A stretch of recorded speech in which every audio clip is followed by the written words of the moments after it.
5 personas que les estamos presentando el día de hoy, y es un placer para mí dar la bienvenida a nuestro primer ponente, a Fidel Ernesto Narváez, que él es de Managua, es licenciado en Derecho por la Universidad Politécnica de Nicaragua, es máster en abogacía por la Universidad de Valencia, ejerció la docencia de filosofía del derecho en la UPOLI, al mismo tiempo que la abogacía durante el periodo previo a la insurrección autoconvocada de abril de 2018. Actualmente tiene 6 años de regentar desde el exilio la librería Monos de San Telmo y el archivo bibliográfico de la misma, sobre temas culturales e históricos de Centroamérica y el Caribe. Bienvenido, Fidel. Hola. Vamos a tener 20 minutos. Voy a hacer la guardiana del tiempo. Cuando te queden 5 minutos, te voy a avisar. Bueno, muchas gracias. En primer lugar, buenas tardes por estar aquí en este lugar compartiendo una historia y una presentación que involucra el espíritu de lucha de un pueblo, pero también de todos los pueblos mesoamericanos y también arquetípicamente de todos aquellos pueblos que han visto en la máscara y que han representado simbólicamente la máscara muchos de sus anhelos para combatir la justicia. En primer lugar, quería situar un poco el contexto para que entendamos un poco cómo la máscara se ha venido configurando como un objeto, como una cosa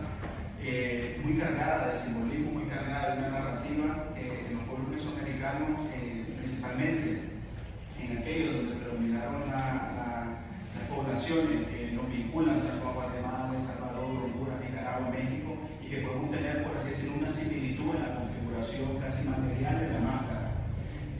Por eso vamos a encontrar representaciones de la máscara desde México hasta Costa Rica, Panamá, muy similares. El contexto es un contexto evidentemente político. En el año 2018 se da una insurrección porque una insurrección transversal entre campesinos, estudiantes, población general, movimientos sociales, feministas, ecologistas, que se insurreccionan contra un modelo de gobierno que, como todos sabemos, pues, es como el culmen o la parte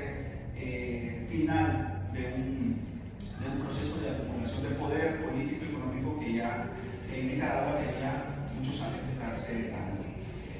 ¿Por qué la máscara es importante en nuestra tradición histórica? Voy a dividir esta ponencia básicamente en antecedentes inmediatos e inmediatos. Cuando hablamos de los antecedentes inmediatos, ahí quería hacer en concreto un señalamiento sobre unas investigaciones que realizó Alejandro Dávila Bolaño y Heriberto Matillo Vila, o Joaquín Matillo Vila, que eran indigenistas, antropólogos también, arqueólogos, que tenían una carrera muy multidisciplinar, escribieron libros sobre toda la etnocultura que hay alrededor de los petroglifos en Nicaragua. Uno de ellos, el más famoso, es el de las pintadas de Estelí, que lo analizó particularmente Alejandro Dávila Bolaño, que fue asesinado también por la dictadura de Somoza. Era una de las voces más importantes, dirigentes de la revista Nicaragua Indígena y también de todos los movimientos sociales que se oponían a la dictadura de Somoza. Esta es la figura de un árbol, que es un árbol, una figura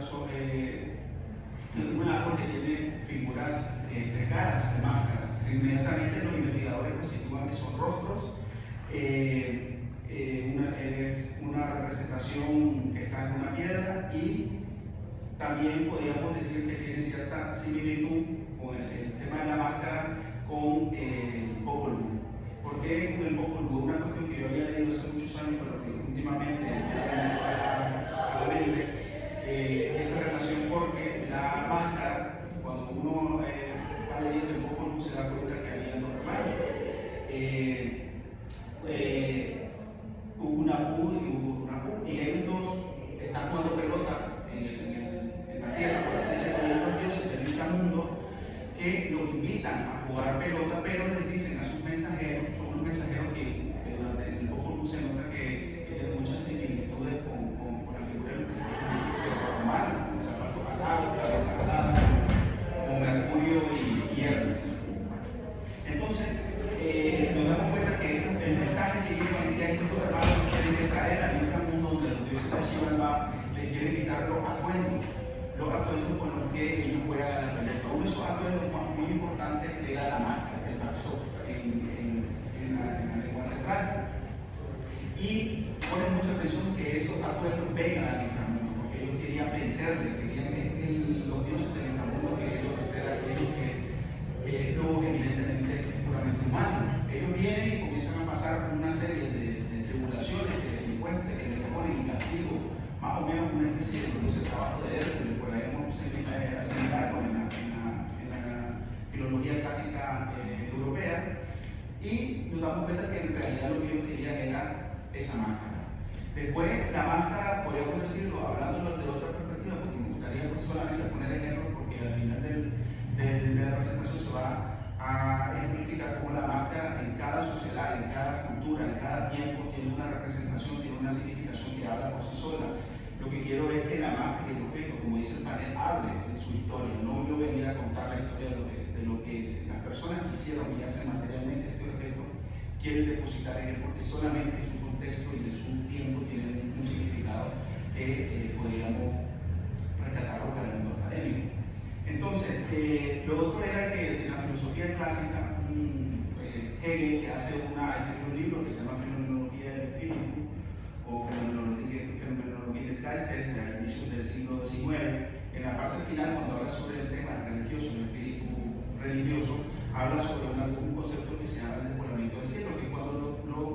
los comediantes de la época dorada del mundo clásico griego se ponen máscara para poder representar anímicamente lo que los dioses del Olimpo, una cosa que fue evidentemente vital para hacer esa transición del politeísmo al monoteísmo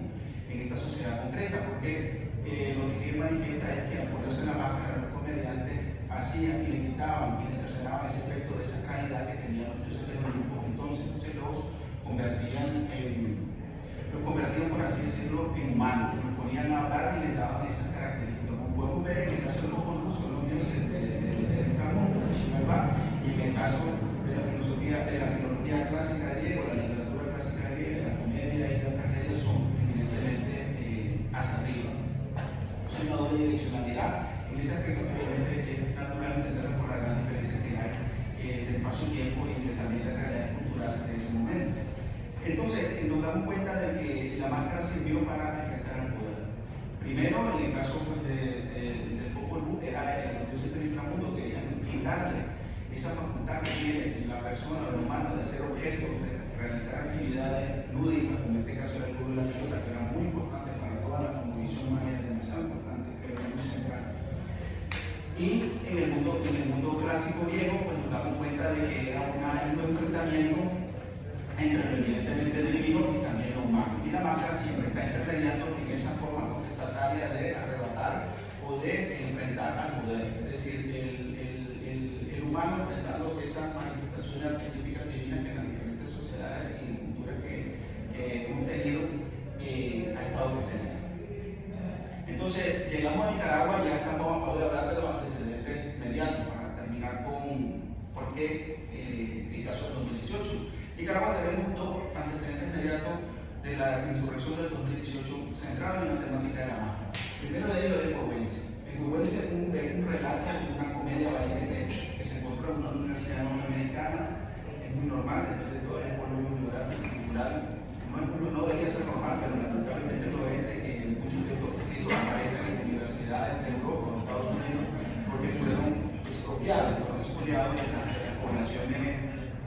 donde se hacía esa labor etnográfica, exploradora, clásica, invasora del XIX, y se lleva esa comedia, que es una comedia valiente, podríamos decirlo, una representación festiva, popular, folclórica de lo que es la colonia, las relaciones que existían entre la población criolla con las poblaciones peninsulares. En este caso, la máscara está presente en toda la obra. Todos los participantes, todos los personajes tienen una máscara, pero el relato central es la presión fiscal. La presión fiscal es, como abogado también lo puedo decir, la presión fiscal siempre ha sido un elemento a través del cual nacen muchas de las insurrecciones, muchas de las manifestaciones contrarias al poder establecido, el derramamiento del Tejo, el flavo de la Revolución Norteamericana, a María Antonieta le llamaban Madame Déficit porque la cantidad de impuestos que imponían. En el caso de Huehuense era que había un personaje que tenía que pagar impuestos en plata, en oro y de toda la actividad económica que realizaba durante la colonia. Entonces lo que él quería era no pagarlos. básicamente lo que pasa de Hugo es que él se hacía el sordo, él entendía palabras cuando le decían doblones de oro, él entendía quesones y le traía queso en vez de, luego quesones en vez de doblones, porque era una moneda pues, de la época, y entonces todo lo hacía de la forma como en comedia, ¿no? Entonces era la comedia, la máscara otra vez, en una realidad y en un escenario colonial, la máscara intermediando esa postura de la resistencia, siendo el elemento intermediario, hablando la máscara, porque tenías que representar la figura del encomendero, por decirlo de un modo, y después la figura del que iba a pagar impuestos. Entonces, un paréntesis breve es que también cuando hablamos de máscara estamos poniendo en tela de juicio esa concepción mayoritaria que ha tenido la filosofía, pero también otras ciencias de la identidad. Siempre se ha visto desde Descartes, cuando comienza esa diferenciación entre sujeto y objeto, esa la realidad del observador, cómo verdaderamente encontrar la metodología correcta para ser un buen observador y para extraer del objeto todo lo que el objeto no puede decir, pero realmente ese hilo material de la antropología lo que quiere es que el objeto también hable por sí mismo, no tener esa preeminencia egoísta o esa preeminencia egocentrista y individualista y del sujeto, del lomo economicus, por así decirlo, en tiempos de los tiempos que vivimos, del capitalismo, comunismo de mercado, depende de qué hemisferio lo quieran ver. Entonces, la máscara viene a poner en tela de duda y hay muchos autores que también comienzan a trabajar eso dentro del ámbito de la filosofía, que no comienza a entender eso, pero por ejemplo, Gianni Battista, que escribe sobre la máscara y principalmente centrándose en la filosofía de Nietzsche, pues es un elemento muy importante para entender esa mascarada, por así decirlo, ese estudio de la ontología que siempre ha primado en la visión del ser, de lo metafísico, pero no entendiendo otros factores filosóficos que él detalla. También otros autores filosóficos del inicio del siglo XX, como Heidegger, cuando comienzan a entrar a debatir verdaderamente el eje central de la filosofía aristotélica, que es la ontología. Pero la máscara, entonces, a nivel cultural, popular, a nivel de la expresión, como una expresión contra el poder, pues me interpela a mí a tener en cuenta todos estos elementos que subyacen en Centroamérica, porque al final todo el tema sobre Centroamérica. El segundo antecedente inmediato es la insurrección de 1978, una insurrección que se da en Monipó. Estas máscaras, como pueden ver, estas máscaras que están viendo aquí, son unas máscaras que le llaman, con las que están viendo en la foto, es un baile que se llama un baile de negra, que es un baile que se da en la región de Masaya, en Monipó. En la región de Monipó. Entonces son máscaras que se utilizan para un evento también folclórico y tal, pero que quedan retratadas a nivel internacional en la insurrección de 1978. Estamos hablando de un antecedente revolucionario bélico. En este momento ya la máscara va adquiriendo otra dimensión, ya no estamos en el antecedente inmediato de Huehuense, que es una comedia bailente donde lo lingüístico, donde el baile, la forma de expresión, el hacerse el sueco, que le llamamos en Nicaragua, hacerse el sordo, el sonso, el tonto, para que no paguen impuestos, por la misma dinámica de la colonia y la represión que existía y la misma dinámica del poder que subyacía sobre poblaciones reprimidas, entendemos que la máscara y la lengua era la única forma de hacer esa forma de resistencia, pero en el 78 ya no vamos a una insurrección armada, cuando el pueblo, en una dinastía de casi 40 años, de la familia Somoza, sin insurrecciones, comienza el artesanado, porque también detrás de todo esto, cuando hablamos de la máscara, nosotros estamos hablando de objetos, también estamos hablando de manos que la trabajan, también estamos hablando de personas desde el punto de vista artesanal que están elaborando y están imprimiendo una cosmovisión, están imprimiendo cierta materialidad, sentimientos, están representando a su vez obras de teatro y festividades populares, y también nosotros tenemos el aguizote de Nicaragua, que es la forma casi libre de los artesanos y las personas particulares de esta región de Masaya y del Monipó, una comunidad indígena en Nicaragua, que está casi libremente creando todos los años de manera festiva, pero también política y de resistencia, máscaras. Entonces, las máscaras de sedazo son máscaras que se hacen con una tela que se utiliza para cubrir los gallineros de metal, porque en aquel momento la forma en la que el conflicto armado nicaragüense del 78 era que había un cuerpo militar fundado en los años 30, la Guardia Nacional, con apoyo de Estados Unidos en ese momento. Entonces es un cuerpo militar, hegemónico, uniforme, formal, por así decirlo. Es un ejército contra personas que en ese momento en la insurrección es la cuna, por así decirlo, de la artesanía nicaragüense. Entonces ellos hacían bombas de contacto, que eran bombas llenas de pólvora, para evitar que los charneles, la metralla y también las balas que disparan a la dictadura. Entonces comenzaron a utilizar estas máscaras con los gallineros que cubrían para proteger las gallinas, pues ellos utilizaban unas mezclas de almidón y también de rígida para que eso no atravesara su rostro y también para ocultarse en aquel momento donde todavía no existían las cámaras y el surveillance capitalismo que ahora todos ya tenemos en casi todas las grandes capitales y ciudades grandes del mundo. Entonces para ocultarse también era un efecto de protección y también un efecto de ocultamiento de identidad. Entonces tenemos ese antecedente inmediato, tenemos ya como la materialidad va cogiendo forma muy concreta de protección, de enfrentar a la dictadura. Ya no solo es la lengua, y voy a representarlo simbólicamente en una obra de teatro, sino que ya pasa a ser un instrumento más de lucha. Por eso yo puse ahí también las ondas. Esas ondas son antiguas, son unas ondas mayas que se utilizan en aquel momento para cazar, pero que actualmente la pueden estar utilizando cada quien de su forma más concreta en Palestina, en Nicaragua, en Chile, en México, o donde todavía sean legales, pues se puede considerar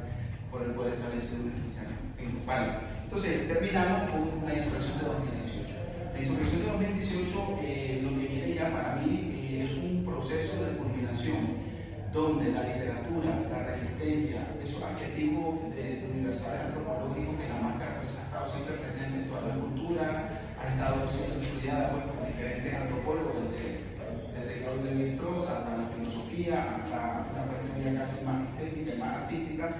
llega. Sí.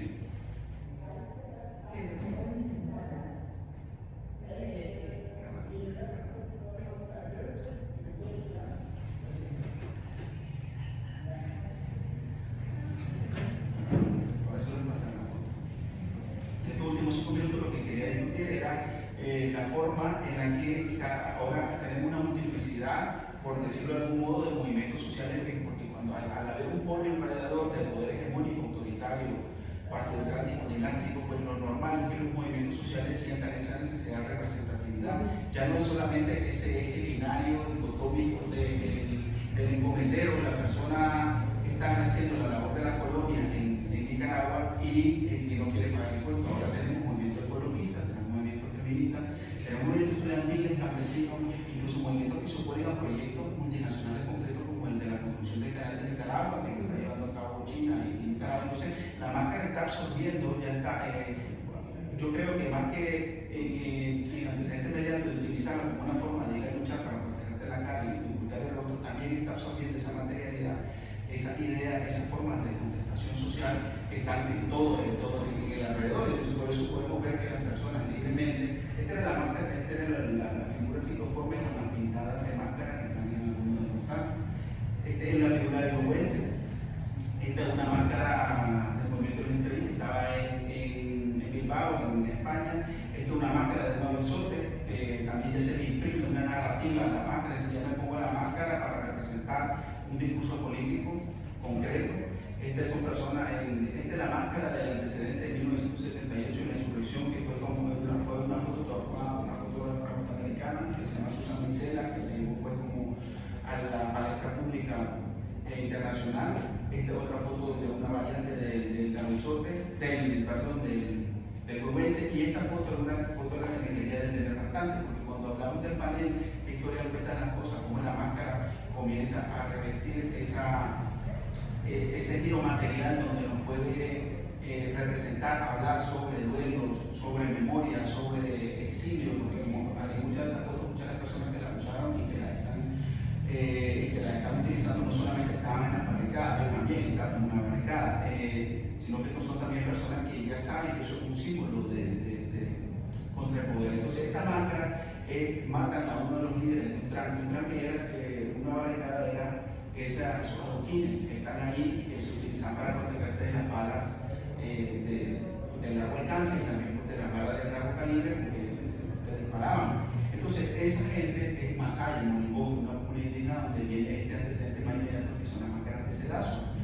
Le puso la máscara en el ataúd a Chabelo, en este caso era un líder de esa comunidad que lo colocaron. Entonces ahí nos vamos dando cuenta que ya no solamente en la materialidad que la máscara está tomando su importancia en imprimirle símbolos, en imprimirle colores y tal, sino también en un sentimiento popular, ritual casi. Entonces volvemos a esa forma ritual con que las máscaras fueron analizadas, por ejemplo por Levi-Strauss, no había las máscaras, pero ahora estamos viendo cómo esa máscara está teniendo, quizás en aquel momento también tenía toda una significación, no lo niego, pero que también ahora pues, podemos ver cómo las máscaras están teniendo otra vez su propia vía, su propia naturaleza, su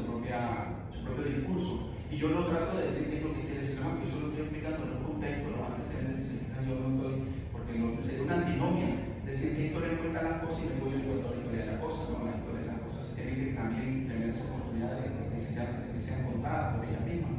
Entonces yo lo que estoy contando pues son los contextos, y ahí pues vienen antes utilizamos varios contextos, ahora se utilizan morteros, que son esa por así decirlo, pirotecnia. Esa es una máscara que también hice. Después esta pues son otros, como lo van a ver, de la bomba de contacto son esas pelotas que encuentran ahí, desde la insurrección de 1978. Estas son máscaras alegóricas que ya el discurso lo tiene, una bandera metida en la cárcel a las dos personas que son la representación del poder de la dictadura en este momento. Estas son personas exiliadas que están en Costa Rica, por supuesto, están frente a la embajada, hacen sus propias máscaras y tienen un discurso. Esto es una foto muy importante que me gusta señalar porque es una máscara donde hace una crítica a los mass media. Dice, se les terminó la función y tienen dos canales de televisión que ellos utilizaban para transmitir todo el discurso oficial. Pero entonces ahí la máscara, a mi juicio, lo que está diciendo es que está haciendo una crítica. No me gusta entrar en la porque la imagen pues, habla por sí sola, pero sí me interesa cuando la máscara, cómo observar la dimensión de la máscara y los más médicos, una cosa pues, muy actual, que quizás en el Orwell, en 1978 o en los petroglifos pues, no se tiene en cuenta, pero ahora es una cosa que da una abertura, una ventana de investigación para poder entrar a eso. Y también estas son otras que están en bueno, son diferentes fotos. Y también lo último que quería decir,